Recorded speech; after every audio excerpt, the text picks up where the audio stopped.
Thank you. So, good afternoon, everyone. I'm Judy Chan, Deputy Director of Digital Services at C2C. Thank you for joining us for the first meeting of the Cradle-to-Career Data Workforce Expansion Task Force. We are honored to have the expertise of so many researchers and practitioners to help shape the important next step of the development of our P20W data system. So thank you also to the members of the public who have joined us today. This is going to be the first of 4 meetings. At today's meeting, we will be identifying priority research questions related to workforce topics, building on the research agenda that the Labor and Workforce Development Agency identified. So next month, we will look at greater detail at the data points that LWDA intends to provide. In March, we will examine data points that will be needed from other sources to answer priority research questions. And then finally, in April, we will finalize a set of recommendations to share with the C2C Governing Board about workforce data expansion. So today's meeting will have 3 parts. First, we will introduce members of the task force, and C2C's Executive Director, Marianne Bates, will provide background on how we're approaching the inclusion of workforce data in our analytical dataset. Second, we will be joined by Abby Snay, the Deputy Secretary for Workforce Strategy at the Labor and Workforce Development Agency. She will be describing the research agenda that the Labor Agency developed for better understanding the outcomes of workforce program participants and the data points that LWDA intends to contribute to C2C to answer those questions. We will have an extensive time for Q&A, so both task force members and the public can have a better understanding of the priority research questions and the scope of information that it will provide. And then finally, we will end with an interactive activity where task force members can suggest additional research questions and identify additional data points that would be needed to answer those questions. For our public participants, you can access a memo that summarizes the Labor Agency's priority questions and the proposed data points on our website. We also have a list of data points that are already included in the P20W analytical data set, and we'll drop those links in the chat. Next slide, please. So I want to take a moment to introduce the members of our task force. We're very lucky to have such a distinguished group, which includes researchers who have deep, extensive experience with labor market information, practitioners who would benefit from the access to more comprehensive data on workforce topics, data experts who understand the complexities of the types of information that fall under the heading of workforce, and representatives from agencies that compile and use workforce information. We also have representatives from C2C's 3 boards, including the Governing Board, the Data and Tools Advisory Board, and the Community Engagement Advisory Board. So to manage the introduction process, I'd like to ask that task force members unmute and provide their name, job title, and organization, and then do so in the order of the names shown on the slides. So let's, if Chris is here, maybe we'll start with Chris Benner.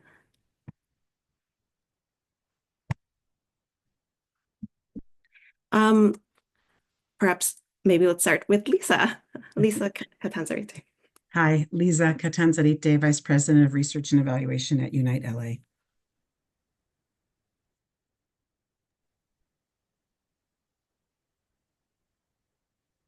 And can we move on?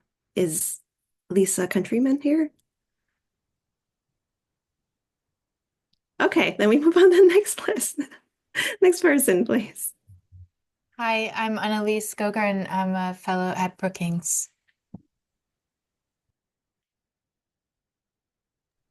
Hi, sorry, Judy. Can you hear me now? Yes. Okay, Yes, great. welcome. Lisa Countryman Quiros. I am the CEO of JBS.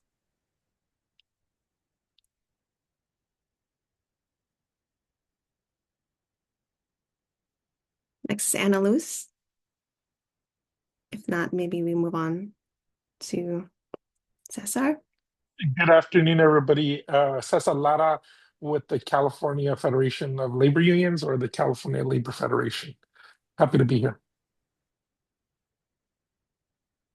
Hi, I'm Jill Lefkin, Director of Workforce Policy and Data in the Success Center of the Foundation for California Community Colleges.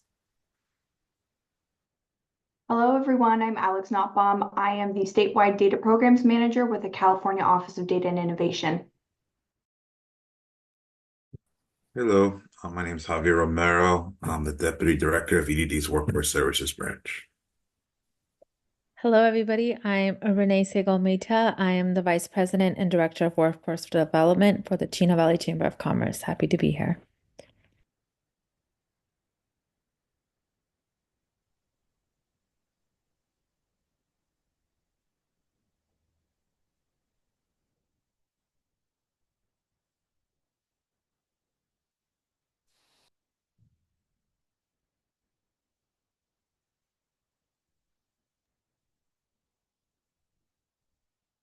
Eric or Alexis, maybe you go next. Hi, I'm Alexis Takagi. I'm the Basic Needs Coordinator at Santa Clara University. I am also a doctoral candidate at SCU and a Community Engagement Advisory Board member on C2C.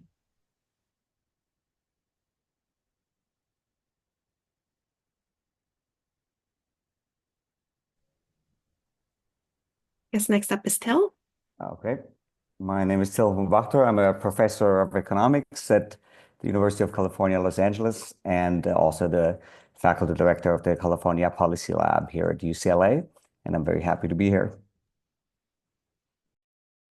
Hi, John Watson, Director of the Data and Impact Center of Excellence at the San Diego County Office of Education and a Data and Tools Advisory member.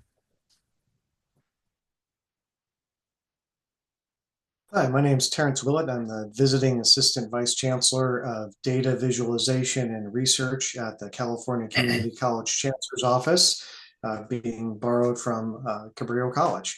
Thanks for having me. And hello, I'm Jay Wright. I'm California Accountability Director at CASAS. Just for the benefit of all, we do data and accountability for WIOA Title II and California adult education. Okay, I think that's everyone. Task force members, again, thank you for sharing your time and expertise with us today. At this time, I'd also like to introduce to our partners at WestEd, including our wonderful facilitator, Kathy Booth. Kathy led the original planning process for C2C, so we've asked her to facilitate this task force. Thank you also to the incredibly talented WestEd team who are managing all of the logistics for today. Next slide. So throughout the meeting, panel members will have access to chat, and if you want the public to see your comment, you must also choose the Everyone feature. For members of the public, throughout the meeting, you can use the Q&A function on the bottom of your screen to pose questions. Our team may not be able to get to all of the questions in today's meeting, but we'll try. Those questions can help inform content and conversations for future meetings. You can also submit written public comment to info@c2c.ca.gov. Next slide. I am pleased to introduce Marianne Bates, the Executive Director of C2C, who will provide some background information for background for today's meeting. Thank you so much, Judy, and just huge gratitude to Judy Chan for her leadership in this work, including this task force. And I want to echo her thanks to all of you on the task force. We know your time is your most precious asset, and we're very grateful that you're spending your time with us and helping us do this work in a more informed way. So if we can go to the next slide, please. I'm going to take a step back and talk about how the planning process for Cradle-to-Career and how we're building the data system connects with the task force that you're serving on, and if you're a member of the public that you're listening in on today. So the original purpose for Cradle-to-Career and its vision acknowledged the need to understand learning in many contexts over a person's lifetime. So if you look at this is a quote from an early legislative report, the data system includes not only education data from early learning and care and K-12 education and higher education, but also financial aid, employment, workforce development, social services, health, information, and more.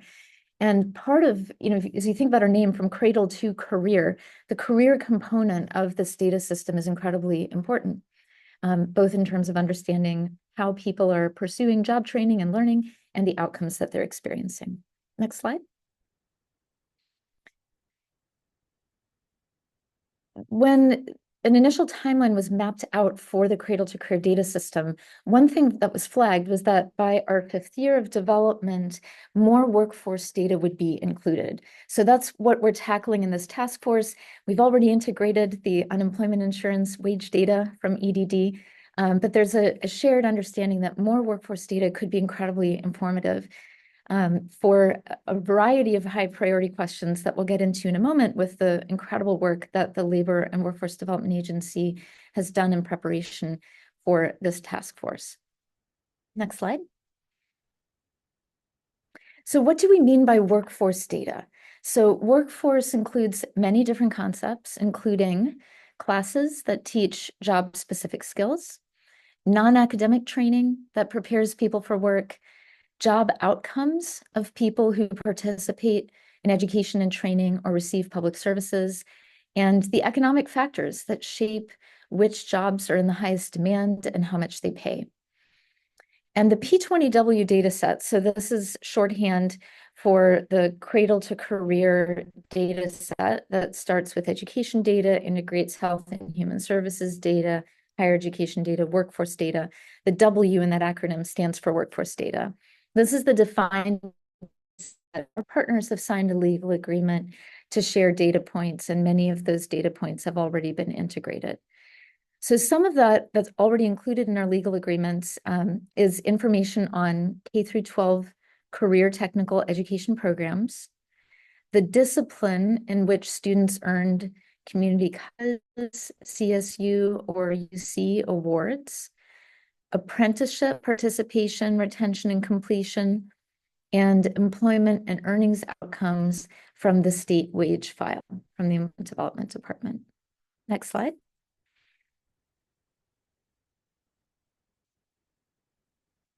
So the way that the initial set data points that our partners are sharing via the data system came together through a structured planning process, and that followed a process. First was developing a list of priority research questions, drawing from the expertise of state agencies, researchers, advocacy organizations, legislature.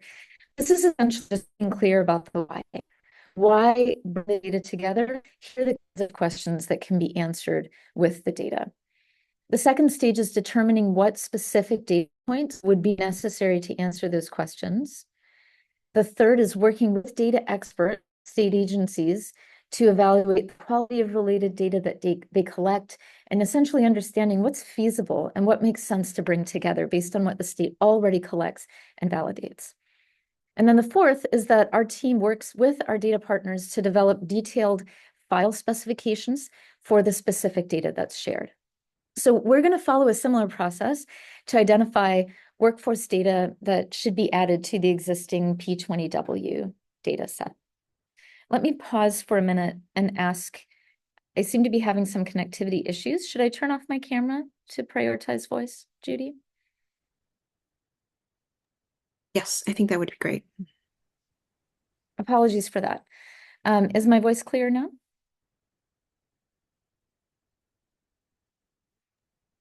Yes, your voice is clear. Great. Next slide, please.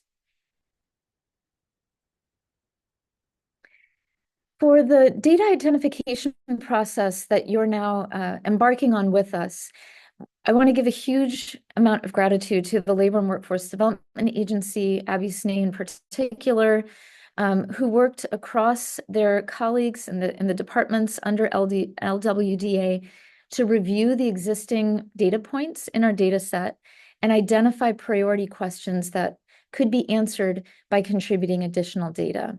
And I want to highlight a memo from Secretary Knox that's part of the meeting materials for this meeting that identifies this work, and that we'll be hearing more from Abby Snee in a moment. Next, LDWA identified data points not currently included in the data set yet that would be helpful to answer those priority questions. And then you as a task force will tackle things in order in your meetings here. So for today, the scope is to discuss those priority research questions and the general scope of potential new data points. And then next, in February, you'll discuss the specific data points that could be provided by LWDA and its departments to answer priority questions. In March, you'll discuss additional data points that could be provided by other providers to answer priority questions, and then finalizing recommendations in April. Next slide.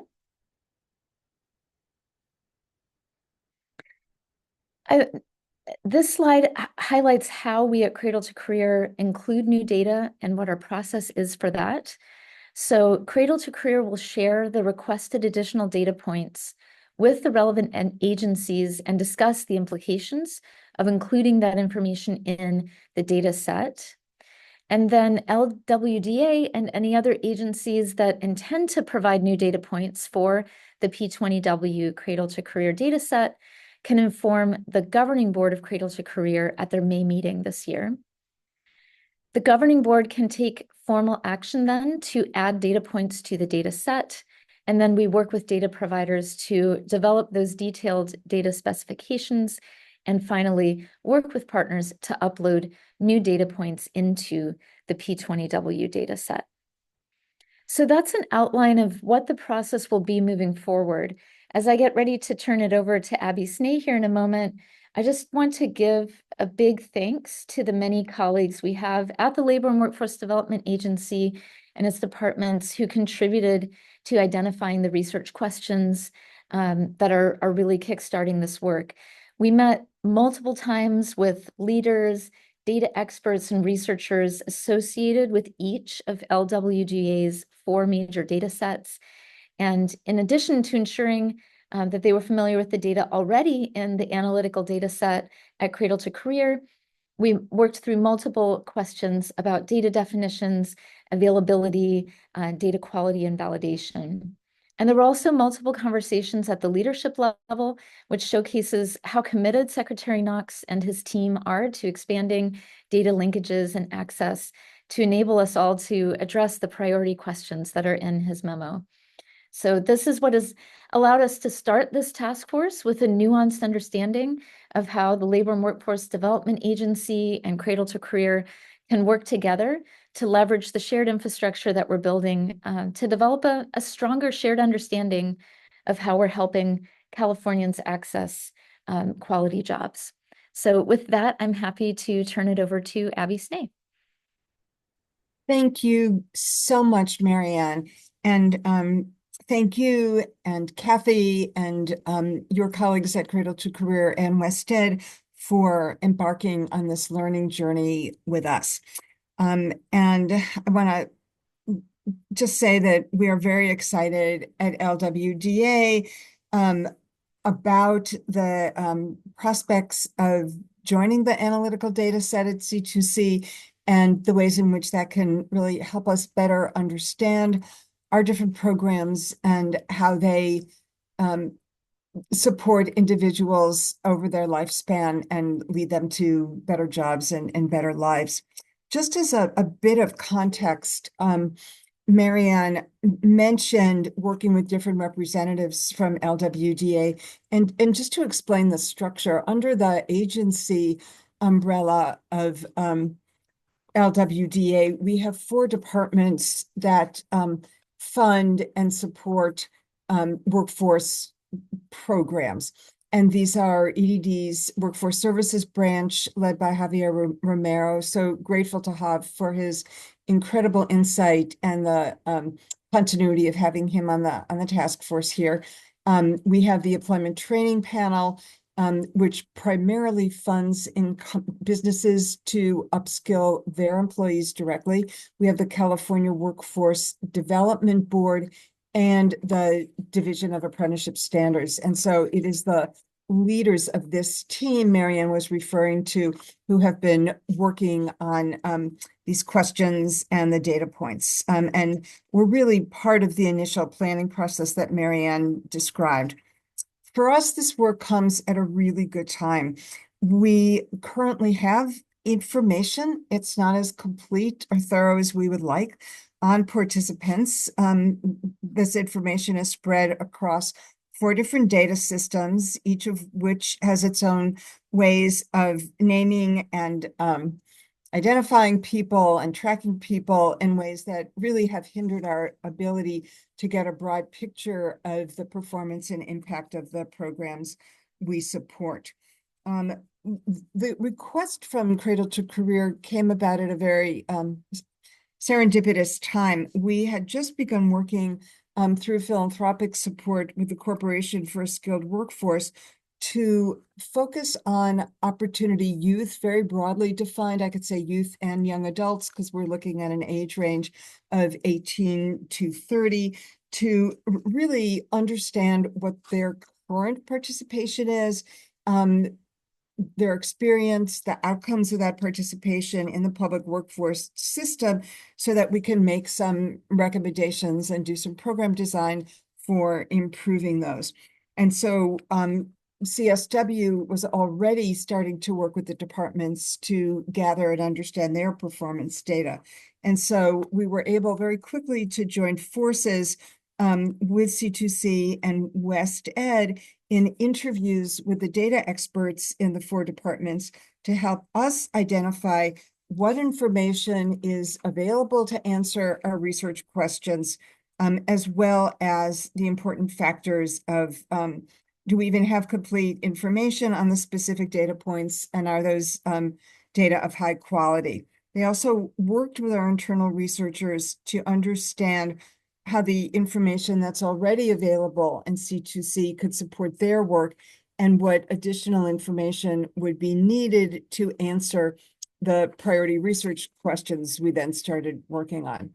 In addition, and on a somewhat parallel track to this work, and somewhat under the umbrella planning that's gone on in the last year for the Career Education Master Plan, we worked with West Ed to convene a set of people we think of as our sector leaders who work with labor market information. These come from both workforce agencies and some of our education partners, as well as LMI technical assistance providers. And we use these meetings to better understand how different institutions work with supply and demand data, and how this information could be even more useful for a variety of purposes, including program and pathway design, evaluation, and better ways of supporting learners, workers, and employers. And so based on all of this information, C2C prepared a summary of priority research questions, the data that LWDA would need to provide to C2C to answer those questions, and new data sources that would help address these valuable topics. We then turned this into the memo that Marianne described, that you've seen, that got, and hopefully that you had a chance to review for this meeting. So I'll walk through some of the major concepts in the memo in a minute, but first, just want to make clear that we consider this a very early starting place. We really want to know your thoughts about priority research questions, what else you would want to know, as well as other topics you think could be explored with the data that LWDA intends and hopes to provide. Secondly, we're looking very holistically at the kind of information we could provide. However, you should know that we may not be able to, at this time and in the near future, provide each data point from each of our 4 data sets. We are working with some constraints. We're already engaged in internal discussions to determine what is available, but until we develop the detailed file specifications with C2C, we won't be able to develop and confirm that more nuanced list. First of all, I want to clarify that I am not an expert on the specific data points that LWDA manages. I'm here really to talk at a level of the questions that came up for us in partnership with C2C and WestEd and CSW, and the kinds of information we intend to share with C2C. We'll be taking technical, all kinds of detailed notes at this meeting, and hopefully can respond to more technical questions at the February meeting. So let's move on to slide 15, and we can delve into the research questions. And these are clustered. So this first set really has to do with deepening our understanding of how participating in a workforce program relates to subsequent or even parallel outcomes, particularly around educational attainment, and how those then affect factors such as employment and earnings over time, and how those progress.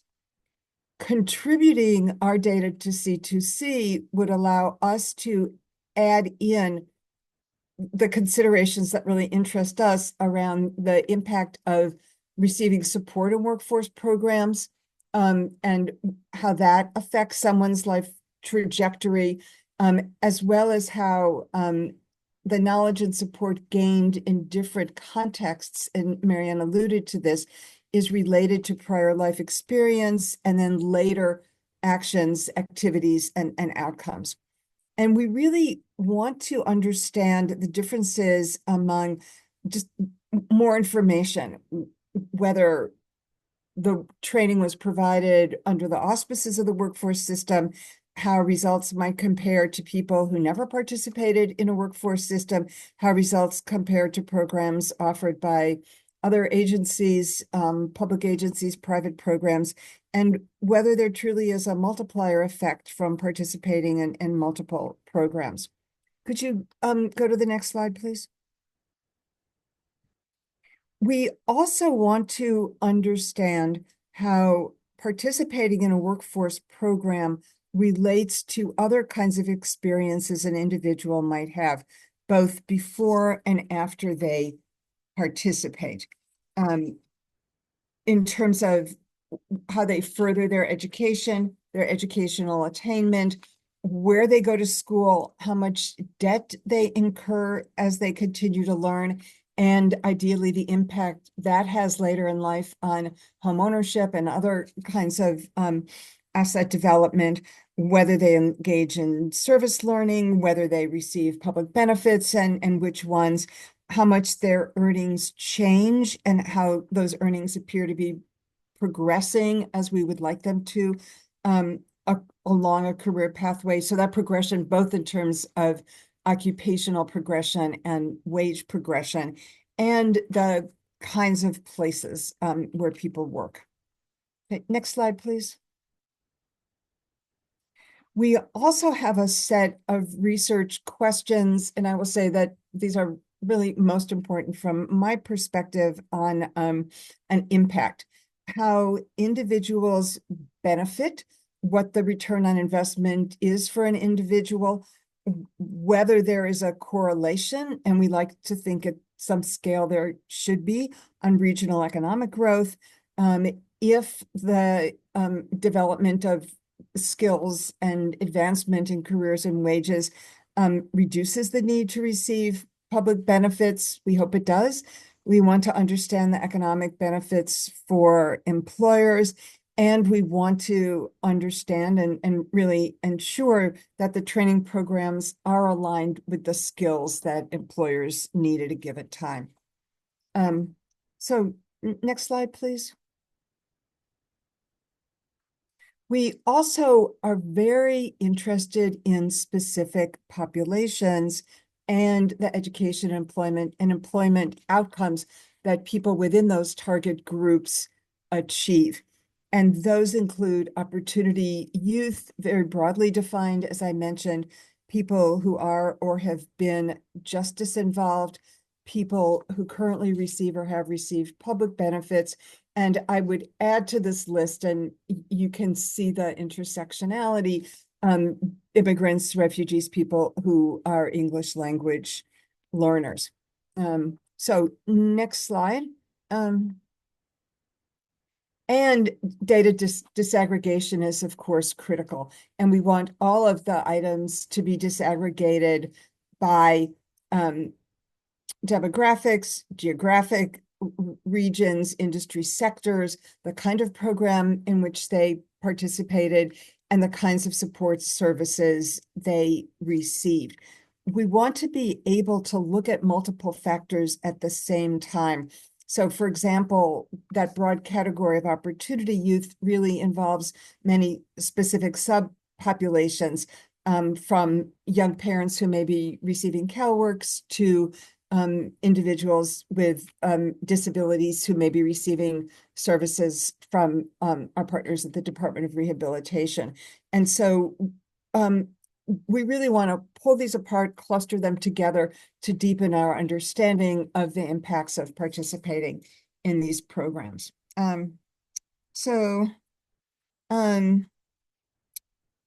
This list of research questions enabled us to identify the information we need to provide to CTC. Well, here we are.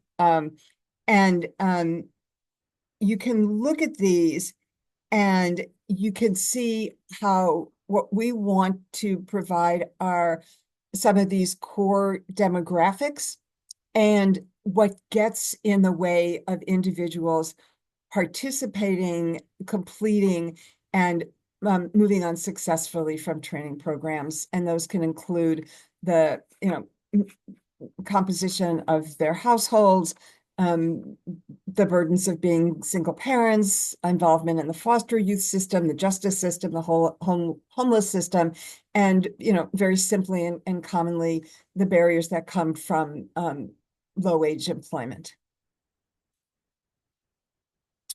So you can move on to the next slide. And so we also identified some of the data points to describe the kinds of services we provide, including information on training program characteristics and the expected outcomes of the participation in those programs that relate to learning and employment. And you can take a look and see more specifically what these are. To move on, and you could go to the next slide.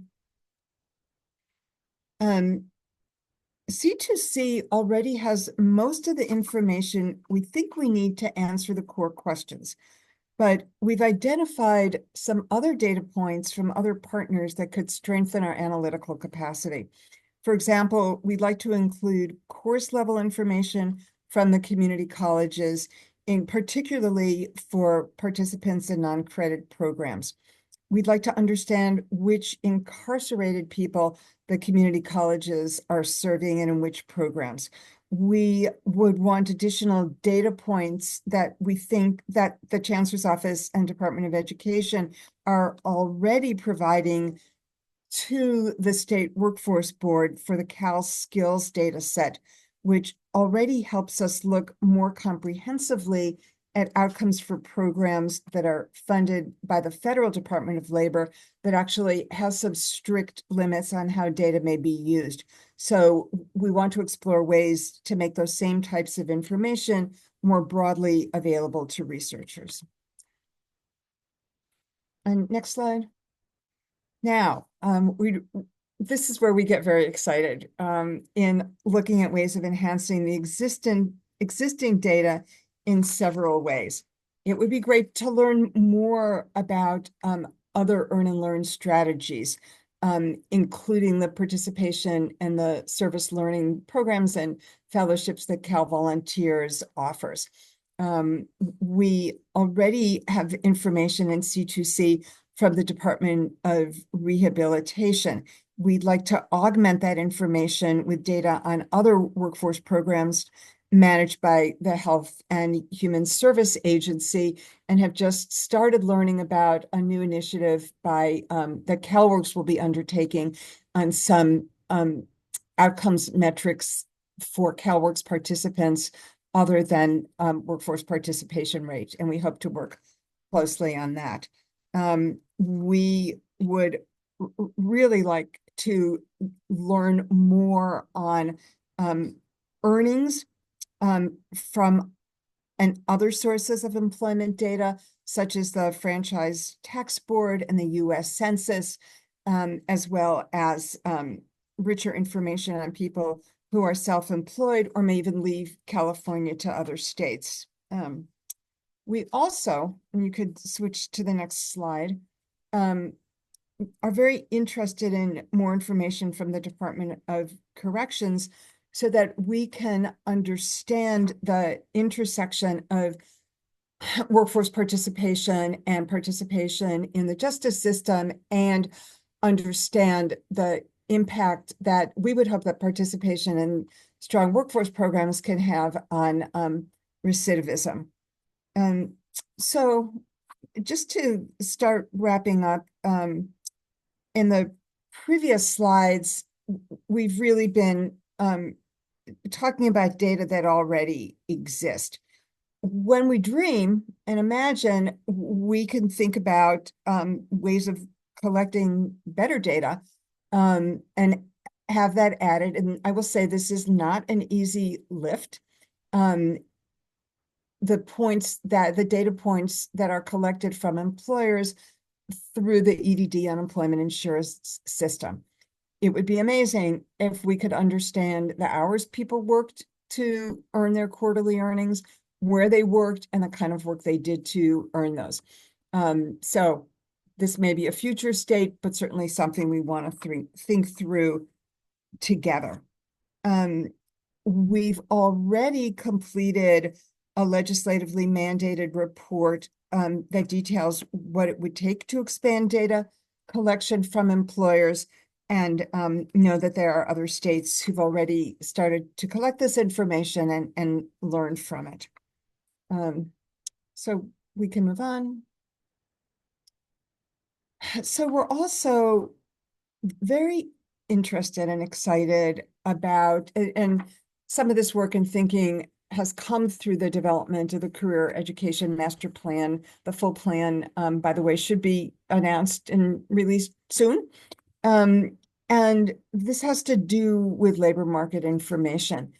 Through EDD, we already have a division, LMID, that helps to gather really important information, such as projected job openings and wages for specific occupations. However, people who are designing programs, evaluating programs, shaping programs, really need additional information, as well as those individuals who have to make decisions about their own career paths, or in the case of employers, their hiring practices. So we get excited about the idea of the state examining ways to create, expand, build on a statewide labor market information function that could bring benefits to all education and training providers through consistent, high quality, accessible, up-to-date information. And you'll note, if you looked at the executive summary and the framework for the Career Education Master Plan, that this was submitted. This is an idea that's been shared by many state agencies and the community members who participated in some of the learning sessions. And we think that once C2C has more comprehensive information about workforce training and can link this to individual records on education, on public benefits, we'll gain a much more comprehensive understanding of how people gain the skills they need for work and what else we can do to help people gain those skills. So that rather than just looking at more theoretical crosswalks on training programs to jobs, we could really look empirically at the various education and training pathways and how those could do a better job helping people get solid, well-paid jobs that really lead themselves and their families to self-sufficiency. So we're just hoping that C2C can use the unique convening capability that you have to identify the best way we could move forward on that concept. So happy to take questions with some of the caveats and limitations I had mentioned earlier, but just want to reiterate our excitement for this deepening partnership and ways that we could leverage data, new data and data that exists in new ways to really better plan programs and improve outcomes for the people in our communities.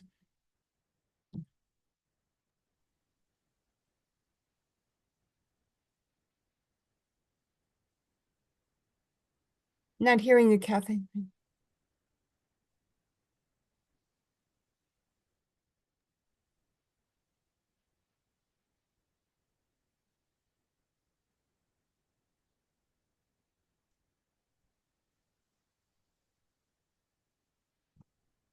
Can you hear me now? Yes.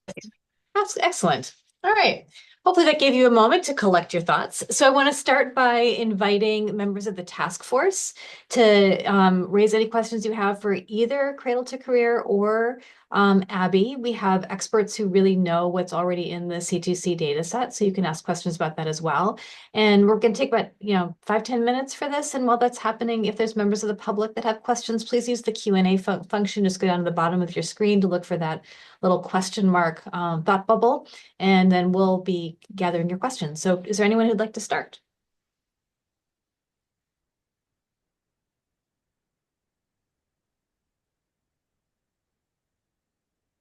I could start real quick, and thank you, Abby, for the presentation, and I really appreciate it. And one of the things in the data elements PDF was apprenticeship and apprenticeship numbers. And so as we kind of look at that, how can we increase apprenticeship opportunities to non-construction, and what does that look like with higher ed partners? And so how can we use data to be a catalyst for that? I think it's just a highlight that I want to emphasize, but it wasn't the memo. So thank you. Yeah, and I think as part of that, Cesar, we want to understand more, have deeper understanding about who's currently participating in the apprenticeship programs and what gets in the way of people's participations, individuals' participation. And I think we have to dig more deeply on, incentives and, resistance among employers to expanding apprenticeship in some of the non-traditional areas. Yeah, it's especially around manufacturing, and there's a lot of opportunity in regards to kind of like up and coming industries like lithium and offshore wind and others. But Yep, we want to do more than extraction. Annalise. Yeah, many years ago, I worked with Stuart Knox when he was at ETP. And at the time, they were building out a new data system for ETP to keep track of which employers were participating in ETP and what types, like running the applications through that, which I think was a tremendous improvement on the manual processes. And I think that that could be a treasure trove of information about employers and what trainings they are requesting, and how that relates to the trainings available in the broader system. So I just wanted to throw in there that, because I didn't see it anywhere, but I think that data would be maybe useful from the employer data side. That's absolutely right, Annalise. And actually, in real time as we speak, ETP is in, I hope you feel good about your work there. ETP is pulling live data on businesses it funds in the LA area. So it can really kind of look at the impact of the fires, how it might, how the fires might affect program performance, other supports and referrals and information they could bring. So you're absolutely right. Lisa. First, I just want to echo thank you so much for your presentation and for putting together this memo. The research questions that you all have put forward are really important ones, and I think will help move our understanding. As I'm looking at the demographic information, I'm wondering about the possibility of including data on some kinds of data on immigration. since we're getting earnings, if we're planning to get earnings data from census, census does have year of entry, citizenship status, and country of birth. And I think those would be important elements as we're thinking about, how people move forward in the labor market. The census does not have information on whether a person is undocumented or DACA or something, any of that specificity, but the data that, are available would still be useful to help identify, additional barriers, pathways, as we're thinking about not just uh, um, employment with regular employment with employers, but self-employment and licensing. Some of those questions for immigrants are somewhat different, and getting licensed is a way of being able to work without needing the same kinds of levels of work permits and whatnot. So I'm wondering if we might think about explore the inclusion of those data as well. Yeah, Marianne and Judy could say much more about this and C2C's current thinking. I'm sure you respect the need, really dire right now, to protect confidentiality and not have information on immigration status. So I think that's what we'd be juggling. There is no data on immigration status in census. It just has year of entry and whether you're foreign born. There is citizenship status, but that's quite different from legal status. And I think we just have heightened sensitivity right now. I'd still suggest that we explore some possibilities because, this is for California, for Los Angeles, this is a, hugely important question. And, there's sensitivity around many of these data elements, not just immigration issues. Alexis. Yeah, I just had a clarifying question. When I was looking at the research questions provided in the memo, are we looking to examine and measure the short-term outcomes or the long-term outcomes? We'd like to understand both. Okay, great, thank you. And how those change over time.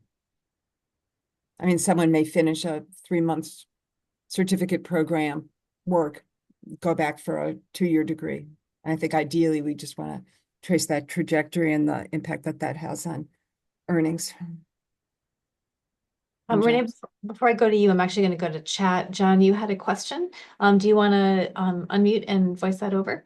Sure. I was commenting that or questioning some of the proposed LWDA data points, mostly demographic data points, appear to already be in C2C.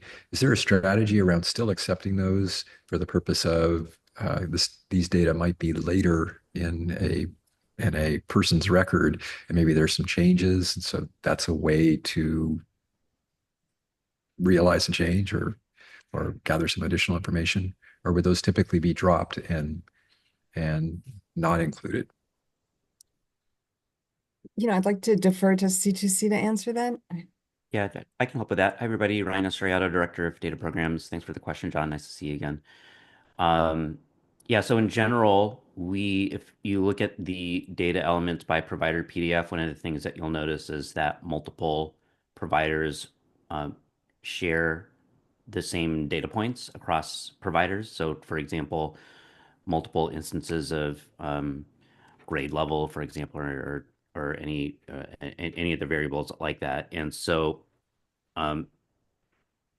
provided that everything goes through the governance process that Marianne shared earlier, it's possible and likely that overlapping data points come into the system. The way that they're dealt with in mastering is not to drop them. It's all retained. One doesn't necessarily replace each other. But depending on the use case of the data point on a case-by-case basis, business rules are developed and applied to decide which variable either takes precedence over another and why, or in which case, in cases where maybe we keep them all or combine them. That's all done case-by-case basis, but there isn't a situation that I know of where we actually drop the duplicate variable from the system. This is assuming that we're getting the same data point from multiple providers. Oh, also last thing on this, yearly data imports are done every year. And so changes, I think this question partly came from the point of view, how do changes update? that's one of the ways that changes update is that it's important once a year.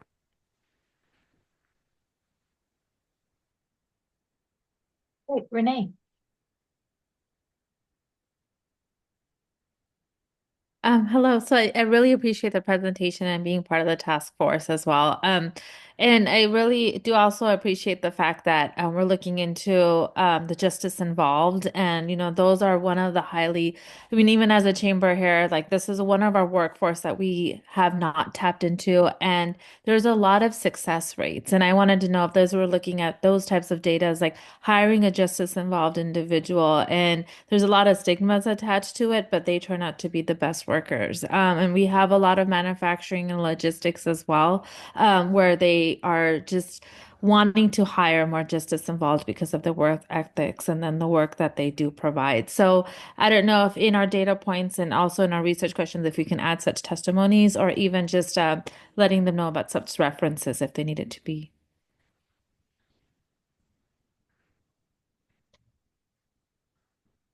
Thank you. Okay. Alex. Thank you so much, echoing everyone's sentiments on thank you for the presentation and everyone's time of being here today. I just wanted to touch on some of the research questions that were proposed in the memo. I loved seeing the questions related to the return on investment for the individuals, really emphasizing wage gains and public benefits, how that's using, but also just wanted to flag really highlighting the return on investment for the state and for employers as well in our research questions of I think being able to do that will really help these workforce programs be able to tell their story and really gain more support and also engage employers of really showing here's the benefit that you can expect of participating in some of these programs. So continuing to, have those research questions in there. I love seeing that and just wanted to flag a continuation of that. Thank you. Yeah, I think those would be great. Thanks.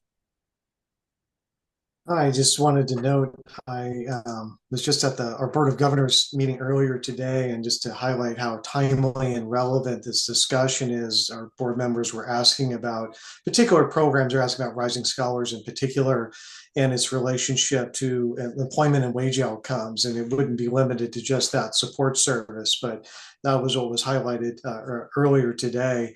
And there are questions about it that and similar to what Alex was saying, that being able to use this information to help with program evaluation, and then presuming that the programs are helpful, then it helps with funding, both from the state or being able to get grants either from the feds or private entity and so on. So I like the starting place of the research questions, the focus on efficacy.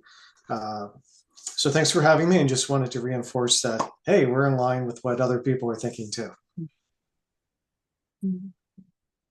Jill, I see you had a comment in chat. Could you share that?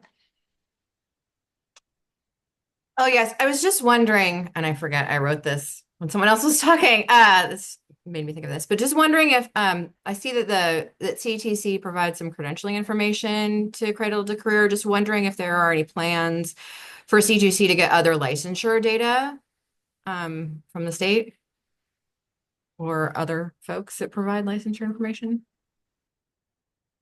I can address that. Thanks for the question. At present, there aren't plans to receive specific licensure data, but that's not to say that there will never be plans. Just at present, that's not a conversation that's happening beyond what you see in the CTC data points.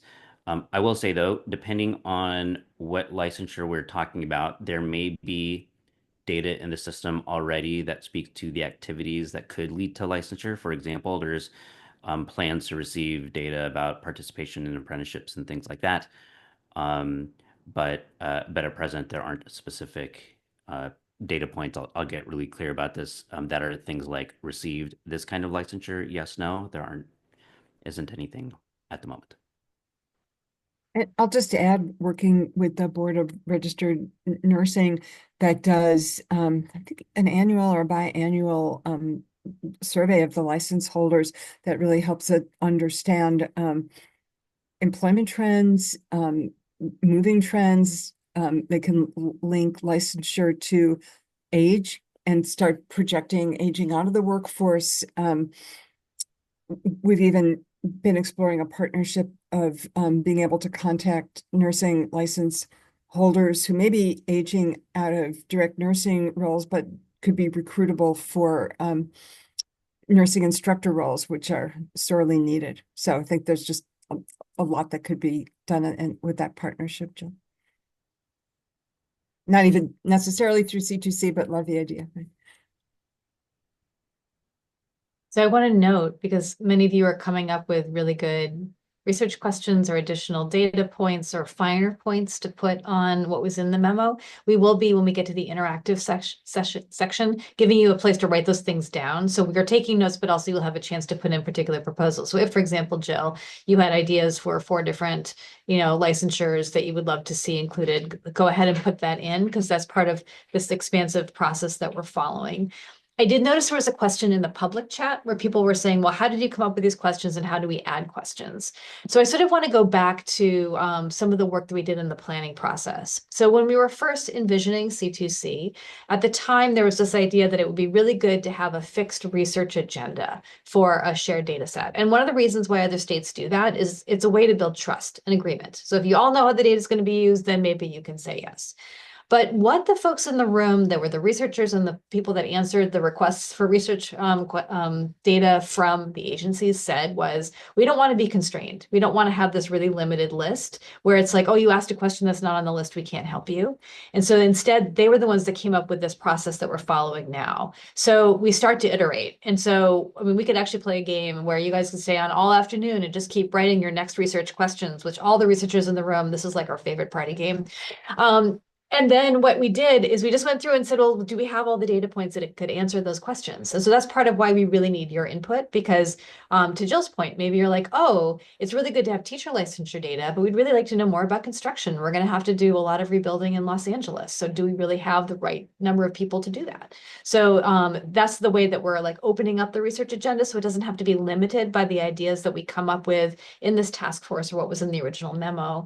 And as a reminder that once the data system is set up so that you can do a research request, which is a little bit like a year out from now, you'd be able to combine data sets. So if, for example, there's a data point that's not in the data set, but that you would find really valuable for an analysis, there's going to be this possibility for linkages. So like also remember that this isn't the end of the opportunity to make the data flexible enough to answer the questions that you've got. Are there other questions from committee members?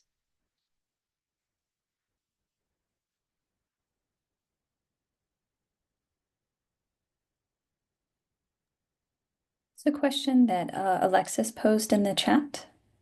Thank you. Do you want to unmute and share what that question is? Yeah, I was just one of the research questions in the memo that I really liked is what impact does workforce program participation have on the uptake of public benefits?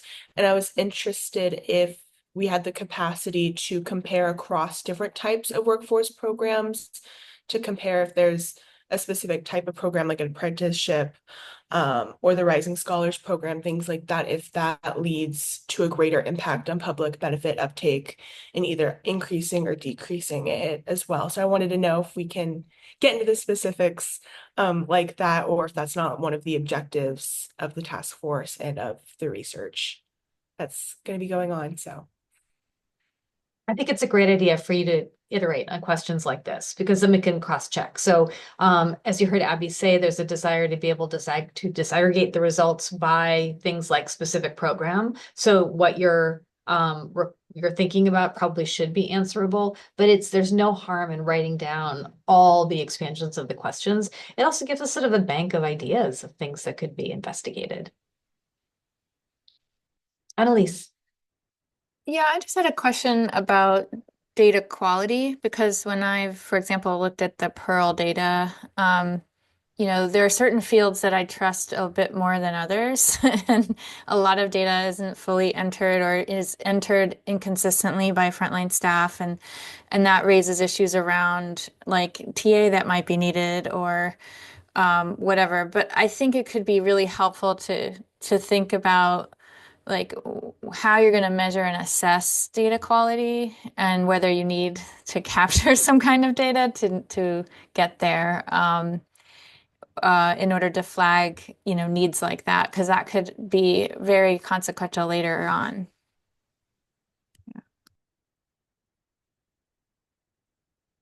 Abby, do you want to share anything about the internal discussions that your team has been having about data quality? Well, it's not what we want it to be. And we are working internally with help from Corporation for a Skilled Workforce, as I mentioned, to really improve kind of consistency and of the data definition so that we could work with them more. I just wanted to go back a couple of questions though. And I think this was Alexis's question about kind of the impact of the kind of training on usage of public benefits.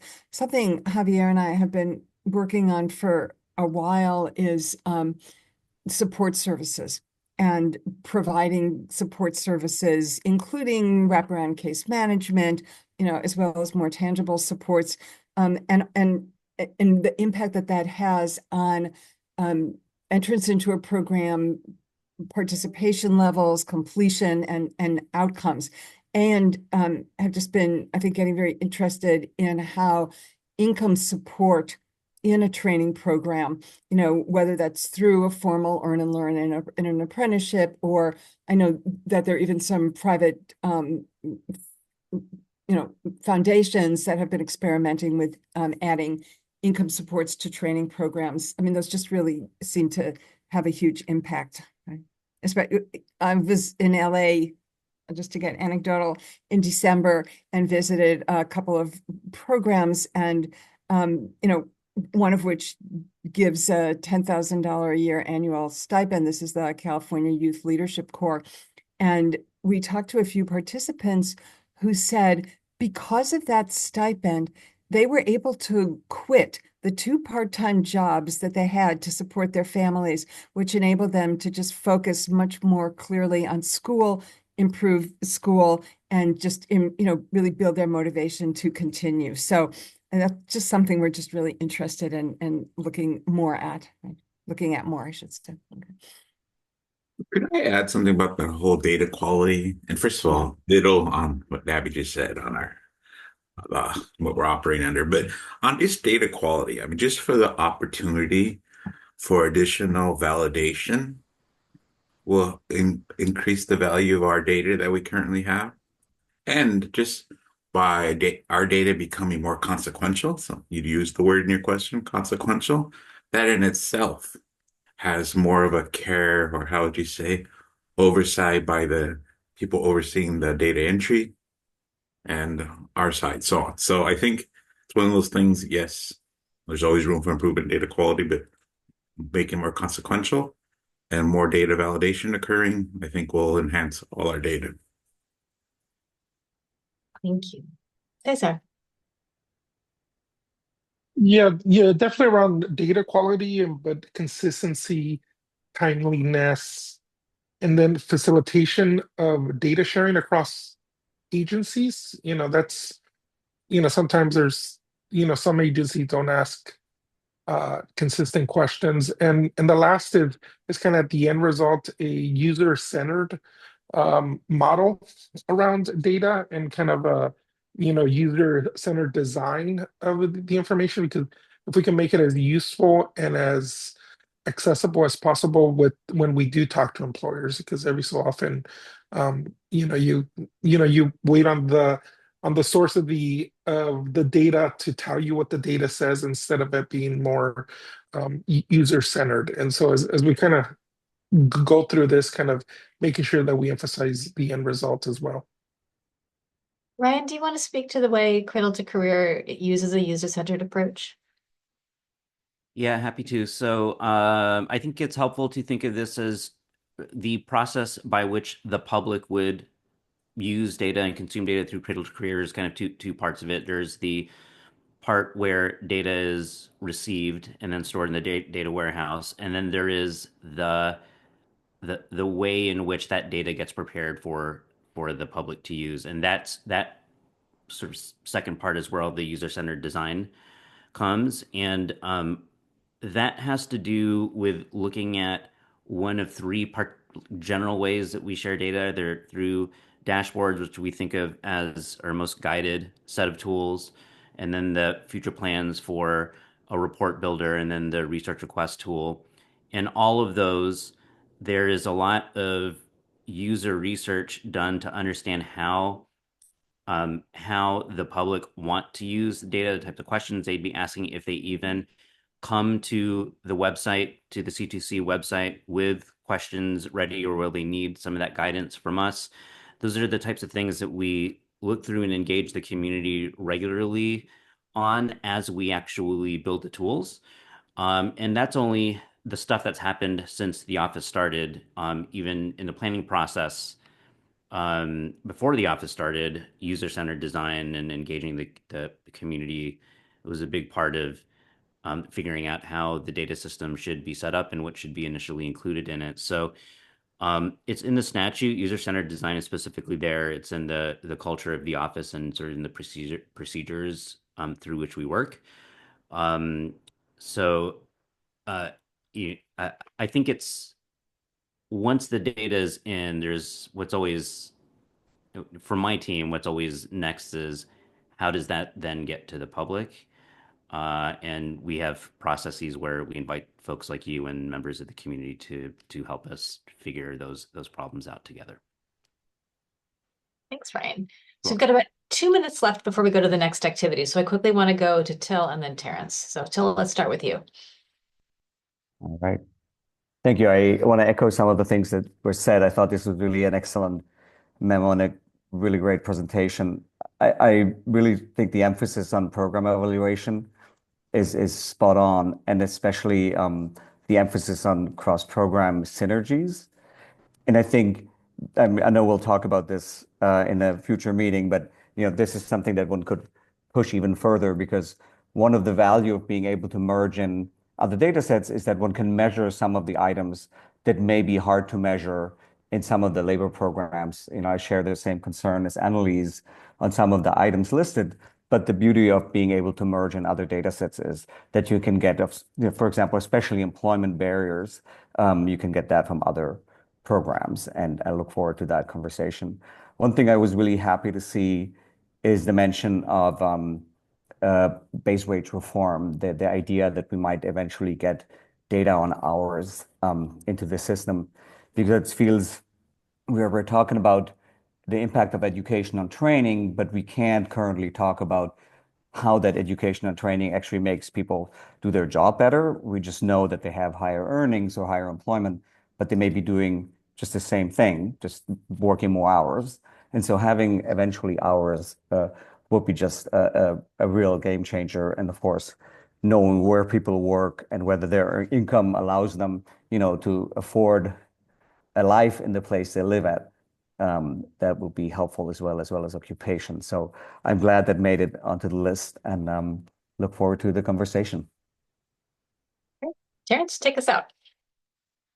All right, data quality. I'm going to go back to that. Such an important issue, touches on our data governance, and I'm glad it came up, and reinforces the virtue of us having this community, because each of us will have this expertise with different data sources and have knowledge about particular data elements and which ones are solid, which ones are new, which ones are shaky, so that when folks are working on answering these research questions and they have access to people like us to know some of the backstory on particular elements, it'll also mean that we get to have manage expectations with the public. People will almost certainly ask questions we can't yet answer, either because it's a new program or the data are shaky.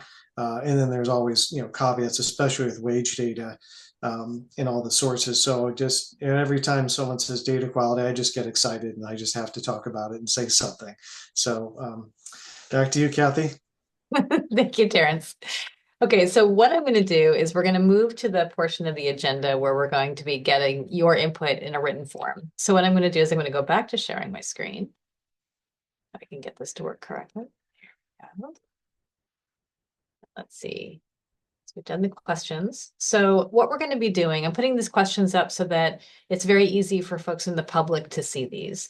There's three major questions. So are there additional priority workforce research questions that should be included? So this is, for those of you in the public, there was a lovely little discussion going in the chat about additional questions. We want to try to, we will capture those notes, but also maybe just to put, continue that thread on this document.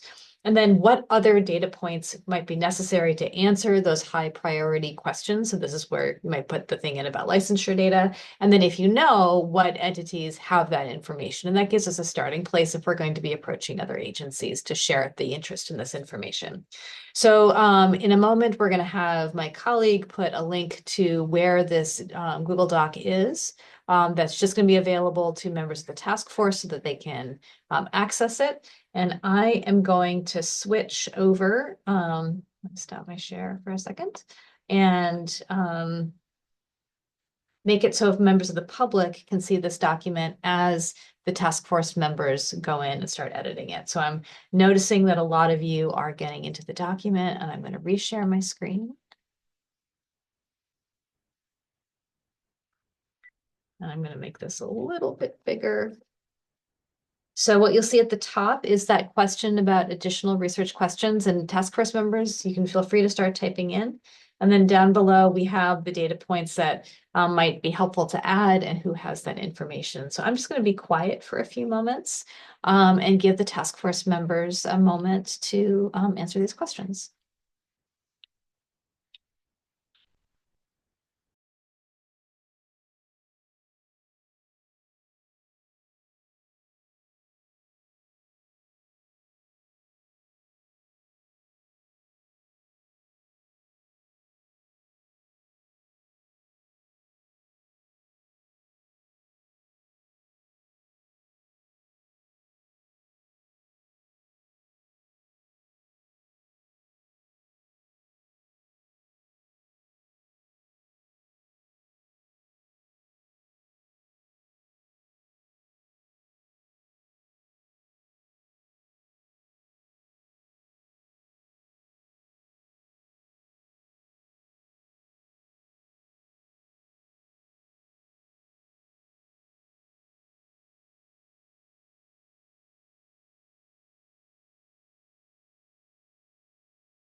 So task force members, I'm going to give you about 1 more minute to enter your thoughts, and then I'm going to ask some clarifying questions.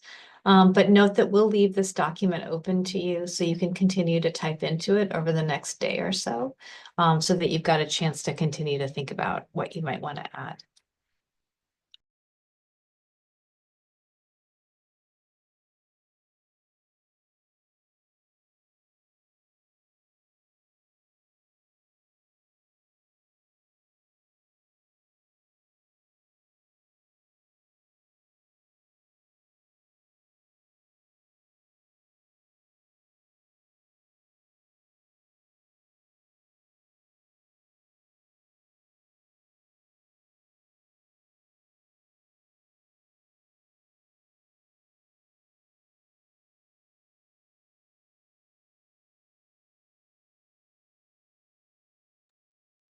All right. So I'm going to go through the questions. And again, I'm looking to the side because that's where my screen is that has this information. So I'm definitely seeing some expansions upon questions that were already in there. One of the things that we can do is take these questions back to the folks at the labor agency to see how this relates to the data points that they have already said that they want to contribute, and see if there's additional considerations that we could be looking at. So some of the things that I think are interesting in here, sorry, I'm just sort of going through. Someone wrote in talent pipeline management initiatives. Could you provide a little bit more information about what it is about those initiatives you're interested in?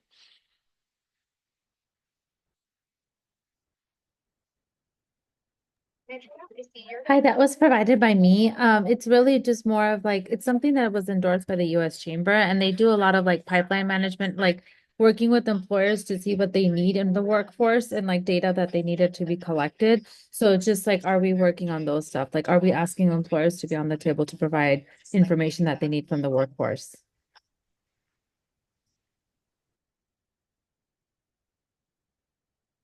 What really struck me is how many of these questions actually tapped back to labor market information. And I think that sort of echoed some of the recommendations that came from the labor agency. Let's see. So a question about the folks that are looking at rural versus urban. How are you defining rural versus urban? And do you have recommendations for how that could be addressed by Cradle to Career? I'm thinking it's Alex because I'm watching you nod your head. Not a specific recommendation off the top of my head, but more of a agreement towards state uses lots of different recommendations or definitions, I should say, for rural versus urban. There's lots of ways that geographic areas are divided, and so having alignment in a couple of these questions relate to regional disaggregations, zip codes, things of that sort of just agreement to having a common definition. Thank you. That's really helpful. And that is one of the things that I think a statewide data system immediately calls into question is how are we going to talk about these things if we have different ways that we define the fundamentals and different funding streams in essence. So seeing there's some questions. Oh, go ahead. Yeah, if I could just add on to the rural versus urban, and part of it is around kind of data and the interconnection with wraparound services. What somebody needs in a very urban environment might be different in a really rural. How we define that, I would leave it up to a greater body, but being consistent around all agencies would be helpful. And I'll Noted. just add on to that, I welcome any definition for rural versus urban, but I'm definitely looking about this into my research that I'm currently doing. And I just think that there's so many disparities and barriers that each population encompasses. And when we're trying to talk about streamlined services and wraparound services, I'd be interested into what disparities exist, whether that's the digital divide or just access to resources or even just knowledge about different programs. So definitely be welcome, but I just know that there's very stark differences in those populations and how can we give them access to better their wealth and their outcomes. Yeah, and it could be as simple as somebody in a rural environment with a college 10 miles away is in an urban environment is a lot more accessible than in a rural environment, which might not have the public transportation options, for example. Thank you. I also know that a couple of you have had questions about what a quality job means. And so that sounds like it's another place where establishing some understandings of how we're going to define that, and then figuring out what data are actually available. So for example, Jobs for the Future actually has a framework, but the data that would be required to answer those questions is not generally available in administrative data sets at this point. So again, that might be another thing under that labor market information bucket. All right, so then I see we have a bunch of ideas for new data points, and I think this first one is especially interesting, and I think this was an issue raised by one of you earlier on, the idea of pairing data with success stories, and that the numbers alone don't necessarily tell the whole story. So I just want to pause for a second and ask either Judy or Ryan to share sort of how you are thinking at C2C about the combination of quantitative data with other types of information. Yeah, I can start and then happy to turn it over to Judy. I think you see this in a couple of different places. One is through our annual student experience report, where the aim is to engage with students and hear, understand, and share stories about what it's like to apply for college and financial aid, with a focus on stories that aren't always heard, or marginalized populations and disproportionate effects from administrative burden. And the delivery of that in some ways is quantitative through surveys and things like that. But in the communication of it, there is a focus on the actual stories of students, and it's meant to help keep us grounded in the stories of students as we build our tools. And then the second way is when we look at the dashboards that we're building, we pretty quickly realized that the stories that aren't often heard in California but need to be heard can be hard to show in the data for a variety of reasons, but not the least of which is when there's not a lot of data about it, then we can't always show it at the high enough level of cell size in order to protect privacy. And so our challenge was to figure out how we can both identify and share those stories. And so in our work on the student pathway dashboard, a big part of that is the work that Shannon leads, which is to find ways to combine the data dashboard and the data story with actual stories from students, in particular stories that are going to be harder to see in the data. So folks coming from populations that are